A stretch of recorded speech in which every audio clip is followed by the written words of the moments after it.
Hi Marco, welcome to WTV. I'll be asking you, what do you think young people are unsure of their destiny? I think a lot comes into play with that, but I think one of the biggest issues is the fact that not only the youth, but also adults in themselves are very unsure of their identity, because I think we live in a culture where the theme revolves around you base your identity. You are like where you work. I look the way I do because God designed that for me. You look the way you look because God designed you that way. He placed gifts, talents in your life for a specific plan and a purpose. And I think that sometimes we are so confused because we allow the world to define us. We allow other people who can't see the beauty in us to tell us what we should do, when in reality I think as Christians and even non-Christians, this is what we should share as a gospel. We need to look to God. If we never look to the Father, if we never ask God, Father, what did you create me for? If we never have a personal relationship with God, it is quite evident that we're going to have identity crisis, because we're going to allow something other than our Father to define us and to tell us that why we're valuable, right? And usually those things aren't the important things, you know. So I think that what I try to remind myself is that, Father, thank you because you've made me with a purpose, and it's only through a relationship with God that I'm able to discover that purpose, and I'm able to walk in that, and I'm able to experience fulfillment. So you said it was like a passion for you to reach out to the youth of today. How would you say you go about to reach out to them in not such a traditional way? I think it starts with just, number one, just being yourself, like being comfortable in who you are, and I think opportunities come more often than you expect them to, right?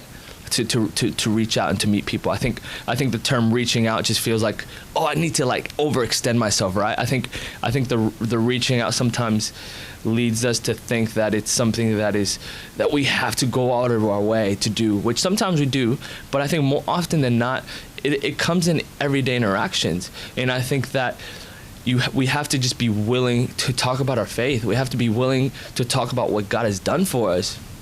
The Bible tells us to go and share the gospel to the ends of the world, but I think that can only happen if you're doing that within your own circle. I think it's quite funny that people are like, I've been called to the other side of the world to share the gospel, but they're not even doing that in their own circle. Like it comes from it works from inside out, right? So I think that the people that need the gospel the most usually are the people who are closest to us or in our circle. So I think that it's easier, and I'll just close off with saying this.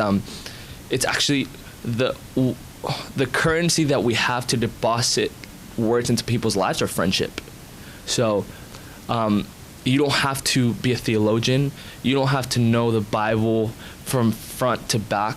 I mean, it would help, and I hope one day I can get to the point. I'm not, but you don't have to be the wisest person. You don't have to be a pastor. You don't have to be a preacher.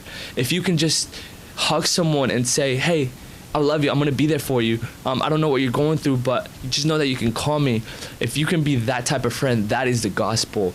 You don't need a degree to do that. You don't have to know every verse of the Bible to do that. I think that sometimes we overcomplicate it. It's actually just a hug. It's actually just words of encouragement. It's actually just saying, hey, I'm going to be there for you. Even if you don't know, even if you don't have anything other to say than to say, hey, I'm here for you. I think that is the gospel, and obviously within that builds relationship, that builds rapport, that you can later say, hey, come to church with me, or hey, let me pray for you.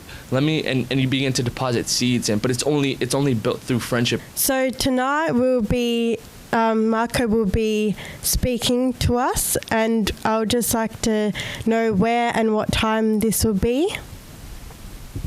Yeah, so tonight we're going to be at Jesus the Way Church at 7 p.m. And then tomorrow it will be at the same church, Jesus the Way Church, at 3 p.m. Yeah. Yeah. So if you're free, if you're in the area, I would love to see you there. And if you saw this on TV, come and say hi. I would love to give you a hug and share some words.